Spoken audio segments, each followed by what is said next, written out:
Ah, ça me donne envie de faire le poirier. Tout ça me casse.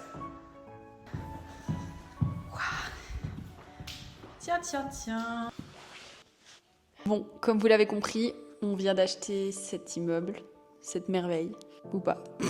Et on s'est dit qu'on allait se poser un peu pour vous expliquer tout ça parce qu'on est conscient que c'est un peu difficile à suivre avec tous nos projets à gauche à droite. Pour reprendre un peu tout depuis le début, pour les personnes qui ne nous suivent pas sur Instagram ou bien qui nous découvrent via cette vidéo, on s'est dit qu'on allait vous faire un peu le récap. Il faut savoir qu'après nos études, on a commencé à réfléchir à emménager ensemble, à vivre ensemble. Ça faisait déjà combien de temps qu'on était ensemble? 7 ans. 7 ans. 7 ans. Ouais, donc ça faisait déjà 7 ans qu'on était ensemble, mais on vivait pas ensemble évidemment vu qu'on était aux études et puis on était toujours chez nos parents.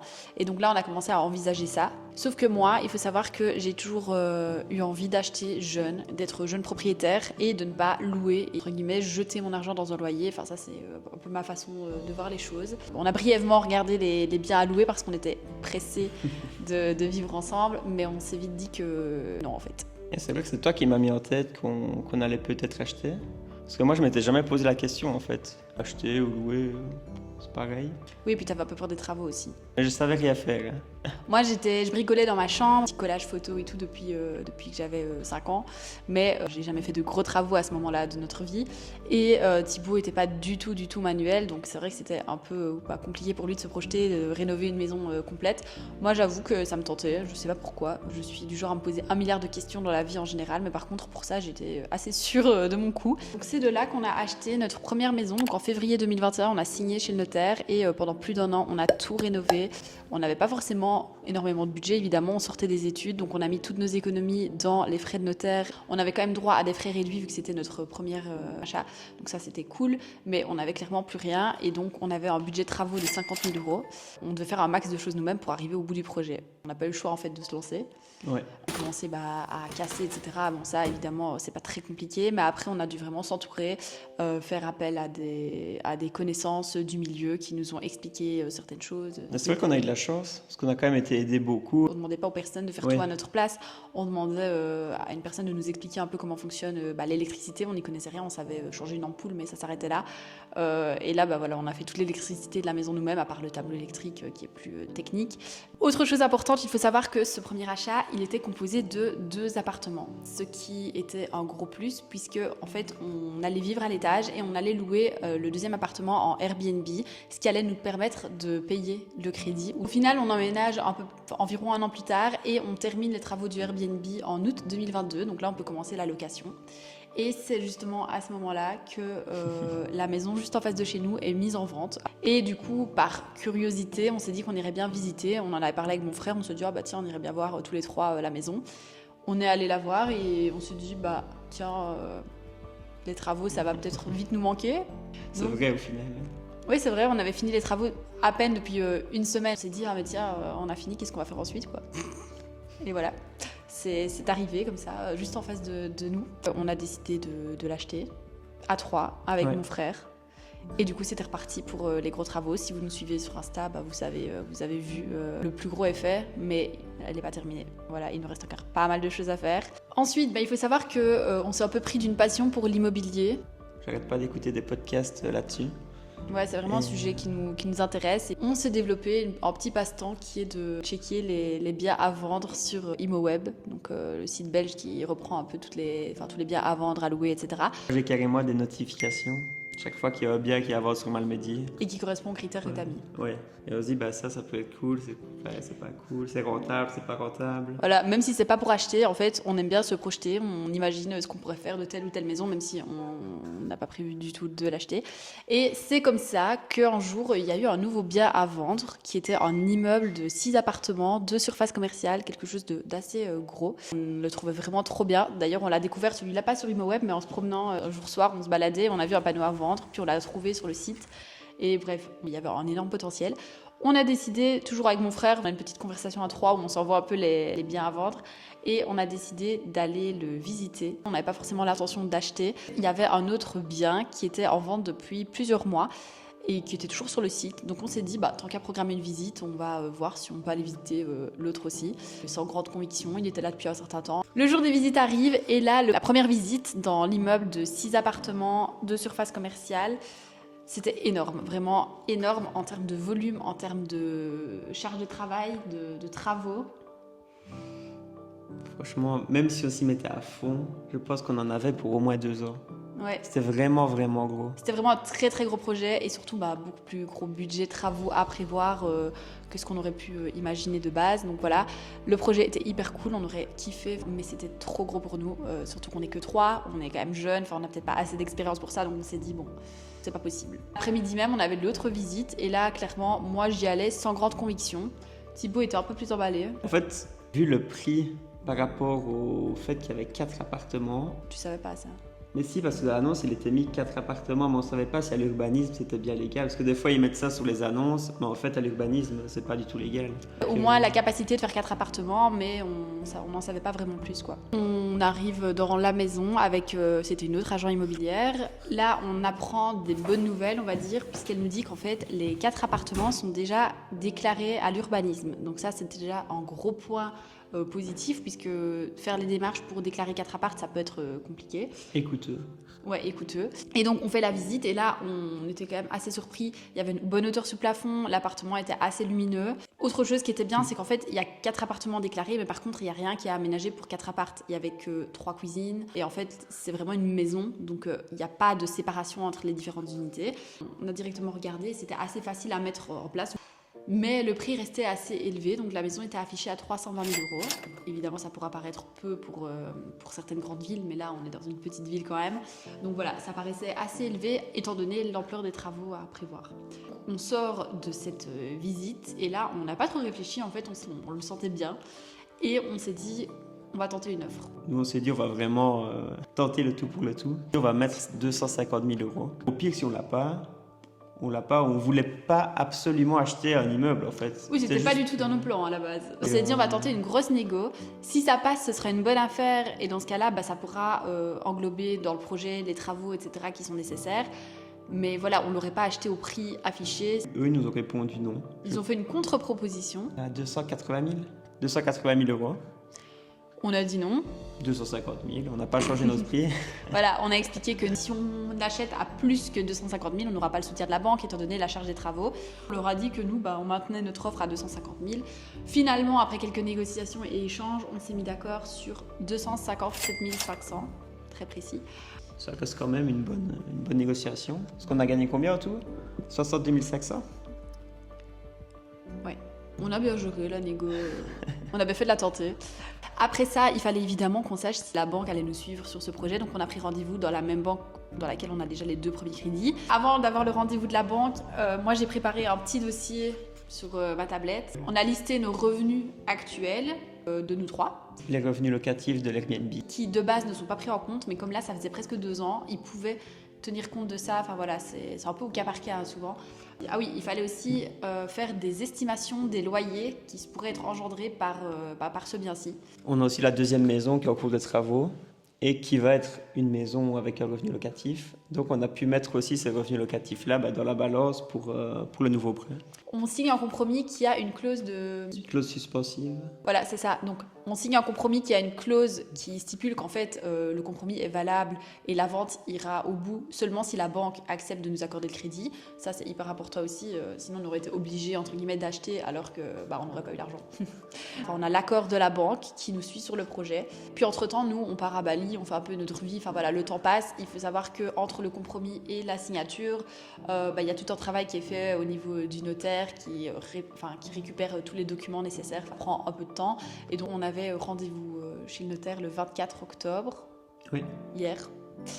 Donc la date de la signature approchait, ça devenait vraiment concret et là il était temps de s'occuper de certaines choses, notamment des assurances. Ce matin on a rendez-vous pour l'assurance de la maison.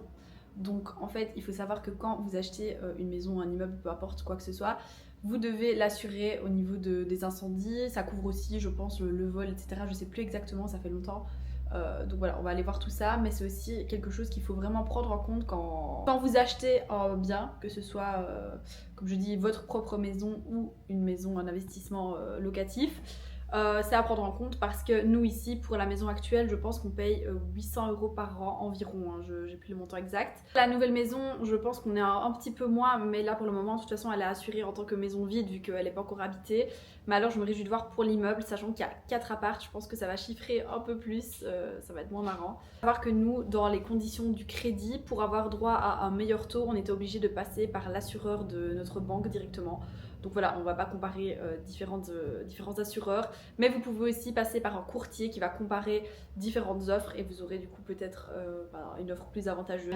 On a réglé ça pour que la maison soit assurée dès le premier jour et on doit aussi gérer tout ce qui est assurance vie, ils appellent ça police solde d'emprunt. En gros, pour vous faire bref, c'est une assurance que vous payez soit en une fois, soit tous les mois pendant le crédit et qui fait que si l'un de vous décède, la maison est remboursée. On vous fera peut-être une vidéo plus détaillée avec les coûts, si ça vous intéresse, dites-le nous, mais un peu les coûts engendrés par un achat. Parce qu'il y en a plusieurs des coûts qui s'ajoutent comme ça. On dirait pas, tu te dis oui, j'achète 257 000, mais en fait, tu as plein de petits coûts Oui, c'est ça. Qui se rajoutent. C'est des choses qu'il faut savoir. Donc voilà, si une vidéo plus détaillée sur l'aspect immobilier vous intéresse, n'hésitez pas et on vous fera ça. Et nous voilà enfin le jour J, le 24 octobre 2024. Et c'est le grand jour, on a rendez-vous dans 5 minutes, on est un peu à la bourre d'ailleurs, pour relever les compteurs avec l'agent immobilière qui s'occupait de la vente. On aura l'occasion du coup de revoir pour une 3e fois l'intérieur de la maison, de l'immeuble qu'on achète. Mais bon, on ne pourra pas rester, à mon avis, elle n'aura pas que ça à faire. Donc voilà, on devra attendre fin de journée pour pouvoir y aller et tout redécouvrir à notre aise. Parce qu'ils ne savent pas qu'on va signer chez le notaire tantôt. Bah à partir du moment où je dis c'est le jour J. Ah ouais. Prêt à se lancer dans une nouvelle rénovation. Ouais. C'est sûr. On va essayer d'un peu plus déléguer dans celle-ci. Donc rendez-vous avec l'agent immobilier pour aller relever les compteurs puisque vous devez passer à votre nom les compteurs d'électricité, d'eau, etc. De la paperasse un peu relou. Et fin de journée, du coup, on est allé chez le notaire, enfin chez la notaire. Montre que t'es excitée. On va être pauvre. C'est parti pour déposer 300 000 €. Pour signer les actes, ça se passe. On récupère les clés, tous les documents, etc. Et puis bah voilà. On y est. On y est, l'aventure peut commencer. Et c'est reparti quoi. Ça fait peur mais c'est cool. Franchement c'est cool. Il y a ma maman qui est devant la porte, qui est là pour venir voir l'immeuble. Donc on va quand même aller lui ouvrir parce qu'elle m'a téléphoné et on se dit qu'on allait vite finir ce qu'on est en train de vous dire. Mais... Et puis on fera la FAQ quand même. Ouais, on répondra à toutes les questions que vous nous avez posées sur Instagram. Donc voilà, allez, bref, on y va parce que voilà. Ok, c'est bon, on est de retour après la petite visite. On est parti pour la FAQ. Donc je vous ai demandé sur Insta de nous poser toutes vos questions sous le post de l'annonce. Thibaut vous a demandé pareil en story, on a récupéré un peu les questions de partout. Première question, est-ce que vous allez louer les appartements ? Oui, on va louer les 4 appartements en longue durée, tout simplement. Parce que la location courte durée c'est cool, mais on a déjà un Airbnb, ça demande pas mal de temps, d'investissement. On se dit ici que l'objectif c'est vraiment d'avoir un immeuble, investissement locatif longue durée. Évidemment, il faut s'en occuper aussi quand il y a des petits soucis, etc., des locataires, mais ça demande quand même vachement moins de travail qu'un Airbnb. Deuxième question. Félicitations, mais comment vous faites financièrement ? Vous avez gagné à l'euro-million ou touché un héritage ? Alors, désolée de vous décevoir, mais aucun des deux. J'aimerais bien, en vrai, on va pas se mentir, je pense que tout le monde serait ravi d'avoir un gain de l'euro-million et de pouvoir faire plein de choses. Mais il faut savoir aussi que si on avait autant d'argent à dépenser sur nos comptes, je suis pas sûre qu'on achèterait des immeubles et de se tuer au travail à rénover. Bon. Déjà, petite précision, il faut savoir qu'on n'achète pas du tout, c'est bien cash. On fait des crédits à la banque, donc ok certes on est propriétaire de maison, mais en soi là pour le moment on n'a pas encore grand chose, on doit rembourser et c'est seulement dans 20 ans qu'on sera propriétaire à 100% de tous les biens. La banque elle se base sur nos revenus pour décider de ce qu'elle est d'accord de nous prêter ou pas. Elle prend en compte les revenus que vous avez et il faut que vous ayez aussi de l'argent restant pour vivre, donc là il y a un calcul qui est fait au niveau de la banque. Et il faut savoir que par exemple pour notre premier crédit, je pense qu'on avait le pire des dossiers du monde pour la banque. On s'est toujours demandé comment la banque avait accepté de nous suivre, mais bon, en soi, on a eu de la chance, ils nous ont fait confiance et voilà, ils ont pas eu tort. Hein. Mais il faut savoir que le premier crédit, Thibaut avait été diplômé 1 mois plus tôt. Ouais. Et du coup, on avait dit que j'allais toucher 500 € par mois du chômage. Voilà, il avait le chômage, 500 € par mois. C'était le Covid. Donc en fait, j'avais pas commencé à travailler comme logo, j'étais diplômée, mais il y a eu le Covid entre-temps. Et donc, je travaillais comme caissière. J'avais 1 200 € par mois. J'étais pas à temps plein. Ouais. Mais Ce qui nous a vraiment bien aidé, c'est le fait que la maison qu'on a achetée, comme on vous l'a dit, était divisée en 2 parties. On allait avoir des revenus locatifs et ces revenus locatifs éventuels sont pris en compte dans le calcul. On a demandé un crédit travaux de 50 000 €, mais les travaux s'élevaient à beaucoup plus, surtout si on prenait des entrepreneurs. C'est pour ça qu'on a fait un maximum de choses nous-mêmes. Donc en fait, c'était soit on achetait, on faisait les travaux nous-mêmes, soit on n'achetait pas parce que le projet n'était pas viable. En gros, on a passé tout notre temps libre là. C'était un peu pour se donner les moyens de réussir le projet. On n'avait pas forcément d'argent à investir, on était un peu à sec vu qu'on avait tout mis dans les frais, etc. L'investissement qu'on a fait, c'était clairement notre temps, notre énergie, et ça, on sait que tout le monde n'est pas prêt à le faire, nous on était prêts à le faire. Et voilà, donc pas d'euro-million, pas d'héritage, juste De la sueur. de la sueur dans notre front. Question suivante. Comment on fait à 25 ans pour acheter 3 biens, dont un immeuble, plus tous les travaux? On a gagné l'euro-million. Pour le premier, on vous a expliqué un petit peu comment ça s'est passé. Pour le deuxième, il faut savoir qu'on a acheté à 3 avec mon frère. Donc les calculs sont un peu différents puisqu'on ne vit pas ensemble tous les 3, on n'est pas un ménage. En fait, la banque, elle a accepté de nous suivre parce que déjà, c'était un petit projet. 155 000 €. 155 000 €. On avait nos revenus locatifs du Airbnb, du coup, qui étaient pris en compte. Les revenus locatifs de la maison qu'on allait acheter une fois terminé était pris en compte aussi. Là, on a fait pareil, une estimation du loyer, comme on vous a montré tout à l'heure. On achète cette maison-là, on aura autant de crédit, mais le loyer va être de autant. Donc ça, clairement, ça a aidé. En termes de travaux, on n'a pas demandé de crédit travaux pour cette maison-là. On a décidé de mettre tout en fonds propres. Donc c'est-à-dire que toutes les économies, tout l'argent qu'on gagnait entre-temps, on le réinvestissait dans les travaux. Donc ça, c'était aussi une garantie pour la banque, puisque la maison finale vaudra plus que la valeur initiale de l'achat. On a mis 20% d'apport, une garantie supplémentaire pour la banque et les frais de notaire de notre poche aussi. Et cet argent de notre poche, on n'a pas non plus gagné à l'euro-million. C'est juste qu'on est assez économe dans la vie. On est vraiment radin. Enfin, non, pas radin. Les gens disent qu'on est radin, mais c'est pas vraiment ça. Non, c'est juste qu'on choisit dans quoi on met notre argent. Voilà, exactement. On a nos priorités. Il y a des choses pour lesquelles on n'a pas envie de mettre notre argent. Si là, j'ai envie d'un cocktail, oui, mais si mon cocktail me coûte 12 €, je vais me dire, non, les 12 €, je préfère les mettre dans autre chose qui me rendront plus heureuse. Donc, enfin voilà, c'est tous des petits trucs comme ça. Je préfère 1 mètre carré de parquet que par exemple. Non, mais c'est vrai que voilà, c'est une vision des choses que tout le monde ne partage pas et on respecte totalement les gens qui vont en vacances et qui sont un peu nos limites parce que c'est parfois leur seule vacances de l'année. Nous, on part souvent, mais en limitant nos dépenses et en n'explosant pas les budgets à chaque voyage. Tout ça pour dire que le deuxième investissement n'était pas risqué au niveau de la banque, avec tous les apports mis, les revenus qui allaient arriver, etc. Donc, ils nous ont suivis. Question suivante, justement, bravo pour votre nouveau projet. Vous n'avez pas trop eu de mal à emprunter. Alors, pour ce projet, qu'est-ce que la banque a analysé concrètement? C'était le montant d'achat, plus le montant des travaux, et on arrive à une mensualité avec les taux actuels de 1 800 €. Nous, on a demandé pour que la première année, on ne paye pas de crédit, donc on paye que les intérêts, ce qui s'élève quand même à 800 € par mois, mais voilà, le temps des travaux. Et alors, dès que les travaux sont finis, on touchera les loyers. Au niveau des revenus, on a fait de nouveau les estimations des loyers. On arriverait plus ou moins à 2 800 € de loyer. Donc clairement, si vous faites le calcul, 1800, 2800... Ouais. Mais la banque, elle savait qu'on allait gagner de l'argent grâce à l'immeuble. On a pu emprunter 100% du montant. En général, les banques demandent un apport personnel de 20% du montant de l'achat pour un peu prouver votre engagement et aussi, eux, avoir des garanties. Prochaine question, comment est-ce que vous avez appris à faire les travaux vous-même? En faisant. Quand on a commencé la première maison, on était nuls. Les novices. Ouais, ça quasi rien à faire. Au fur et à mesure, sans le travaillant, c'est les gens qui venaient nous expliquer un peu, qui nous montraient comment faire. Puis, c'est sûr que le niveau de finition de la première maison, on a quand même fait ça bien. Ouais, mais on s'améliore avec le temps. Mais oui, on s'améliore avec le temps. Des fois, on voit des choses, on se dit, mais pourquoi est-ce qu'on a fait ça comme ça? Et surtout, à l'heure actuelle, on le referait plus du tout de la même façon. Pas du tout. Mais ça, c'est normal. Mais ouais, c'est vraiment en faisant qu'on a appris. Il ne faut pas avoir peur. Voilà, maintenant, il faut clairement être entouré. Si vous êtes tout seul, que vous n'avez personne dans votre entourage qui peut vous aider, on est d'accord, ce sera quand même plus compliqué. Il faut s'entourer de bonnes personnes, chercher des personnes qui pourront vous apprendre. Moi, YouTube aussi. Voilà, j'allais dire, on a beaucoup regardé des tutos, suivi des comptes Insta Travaux, etc., qui nous donnaient des idées. Enfin, c'est un peu se plonger, s'immerger dans ce monde de travaux, en fait, parce que parfois, vous n'êtes pas du tout intéressé par ça. Et clairement, pour vous donner des exemples, quand on a commencé à rénover, si on allait quelque part, c'est vrai, on va dans un resto, nous on regardait quoi? On regardait les finitions, ce qu'ils avaient mis comme sol, les prises, on plus du tout ce qu'on regardait avant, quoi. Encore maintenant? Oui, encore maintenant, mais je veux dire par rapport à il y a quelques années où on n'aurait jamais calculé le carrelage choisi par le resto. Non, on est hyper attentif à ça et je pense que oui, voilà, on se met un peu dans cette bulle-là. L'autre question qui est plus ou moins liée, c'est quels sont les travaux qu'on va faire nous-mêmes et ceux qu'on délègue? On va déléguer tout ce qui est électricité, chauffage.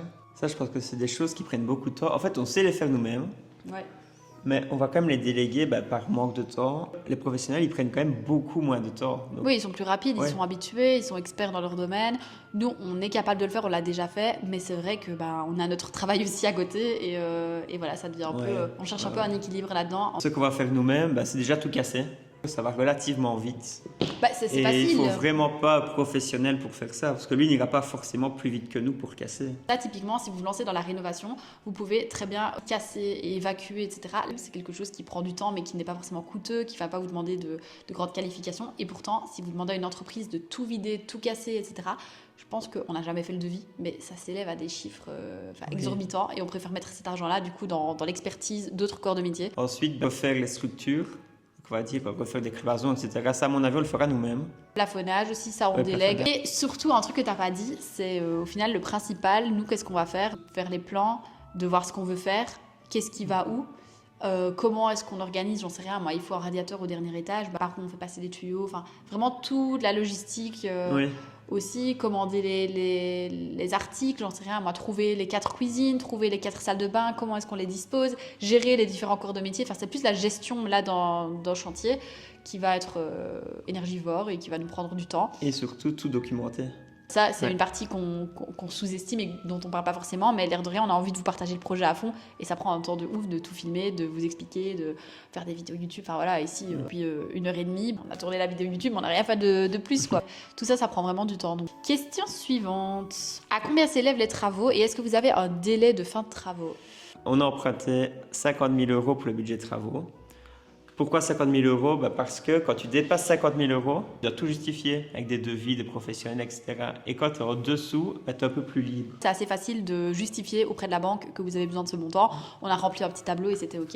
Maintenant, on sait très bien qu'on va dépasser les 50 000 €. Oui, on ne peut pas rénover un immeuble de 4 appartements avec 4 cuisines, 4 salles de bain, tous les sols.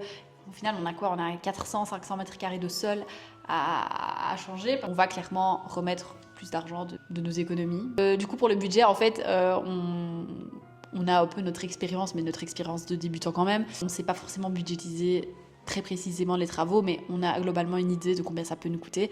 On sait que le projet est rentable, quoi qu'il arrive. Enfin, quoi qu'il arrive, non. Il pourrait y avoir des très grosses galères, oui. mais...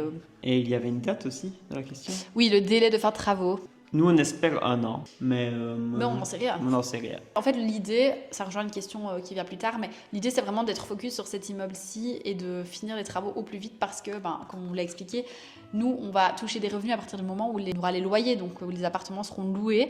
Et c'est à ce moment-là que ça nous aidera à rembourser le crédit. Donc, clairement, si jamais on n'a pas fini dans 1 an, on aura les moyens de rembourser le crédit, on trouvera des solutions. Mais l'idée, c'est quand même de le finir au plus vite pour avoir les loyers le plus vite et que ce soit ça qui rembourse notre crédit et pas notre argent personnel, quoi. Enfin, c'est le but de l'investissement immobilier en général. Et donc, ça rejoint d'ailleurs une autre question. Est-ce que vous allez d'abord finir l'autre maison? Alors, justement, comme on vient de vous l'expliquer, non. Voilà, à la base, on y a réfléchi, on s'était dit, est-ce qu'on termine d'abord l'autre avant de commencer? Parce qu'on sait tous qu'il vaut mieux terminer une chose avant d'en commencer une autre et de mélanger un peu tout.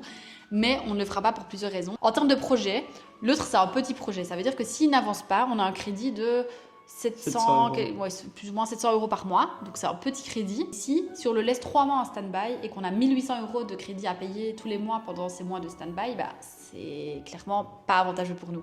Donc voilà, simplement c'est pour ça. Donc on va essayer de continuer d'avancer petit à petit, mais il n'y a plus du tout de speed à avoir sur cette maison-là. On va plutôt mettre le focus sur l'immeuble. Autre question. Est-ce que vous cumulez 3 emprunts? Comment ça se passe? Et pour l'apport? Bon, ça on en a déjà parlé globalement. Donc cumuler les emprunts, c'est pas forcément un problème. Tant que la banque accepte vos crédits, ça veut dire que vous êtes censé avoir la capacité de rembourser. Tout est prévu pour que les projets ils s'autofinancent. Et donc pour les apports et frais de notaire, comme on vous a dit, on pioche dans des économies et ça, on a un mode de vie assez économe qui fait qu'on met pas mal de côté. Donc voilà, c'est pas du tout qu'on est riche de nouveau.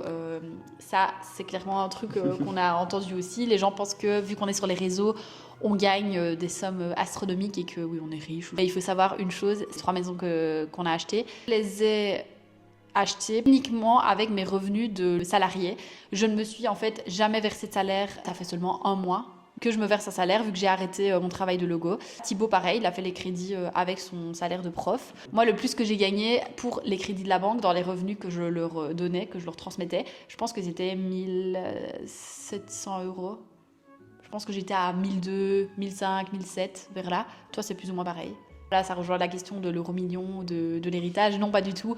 On a des revenus de monsieur et madame tout le monde. Et on a acheté en tout cas les 3 premiers biens grâce à ces revenus-là et rien d'autre. L'argent que je gagne via Instagram, via les réseaux, n'a jamais été pris en compte puisque c'est ma société qui les gagne et ça, la banque n'en tient pas compte vu que je ne me verse pas des salaires à moi personnellement.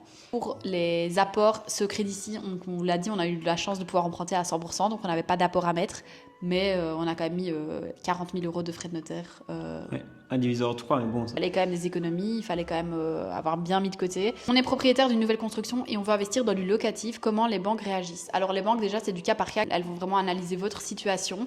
Mais c'est vrai que dans notre cas, ça nous a aidé d'avoir une dette, mais d'avoir aussi un revenu locatif de l'autre côté avec notre Airbnb, puisque du coup, ça s'équilibre.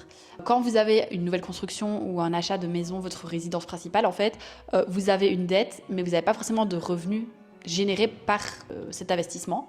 Donc c'est un investissement qui vous apporte un certain confort de vie et aussi un capital logement donc pour l'avenir, mais il n'y a pas forcément de rendement locatif direct. C'est pas impossible de le faire, mais c'est quand même beaucoup plus compliqué d'investir une fois que tu as ta résidence principale. Et en fait, l'immobilier, c'est un peu une boule de neige?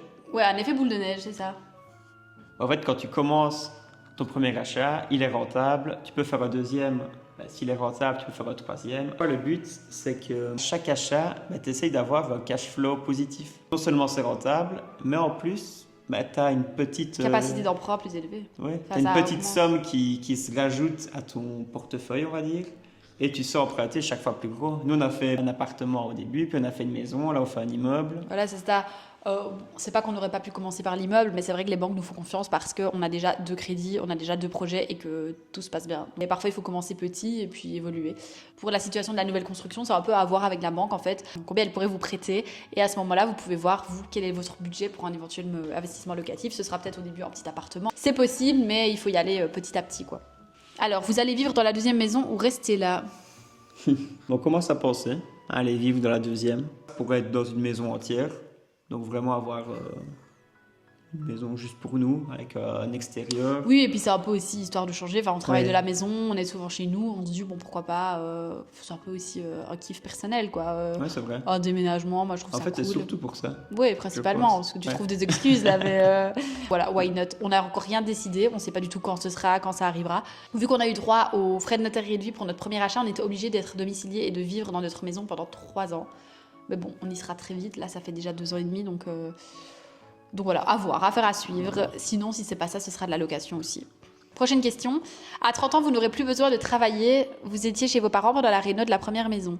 Alors, bon, à 30 ans, je sais pas. L'idée de l'investissement immobilier, c'est quand même d'avoir des revenus passifs pour garantir des revenus. Oui, c'est sûr que c'est quand même une sécurité parce que si nous, plus tard, on veut arrêter de travailler ou travailler moins... Oui, arrêter de travailler, par exemple, plus tôt que l'âge de la pension. Les pensions, on ne sait pas ce qu'on aura plus tard. Là, on ne sait pas trop comment ça va évoluer au niveau des systèmes de pension. Donc, au final, l'investissement immobilier, ça constitue une sécurité pour notre futur. C'est ce qu'on pense, nous, du moins. Oui, c'est notre vision des choses, évidemment. C'est complètement faux, mais nous, on pense ça.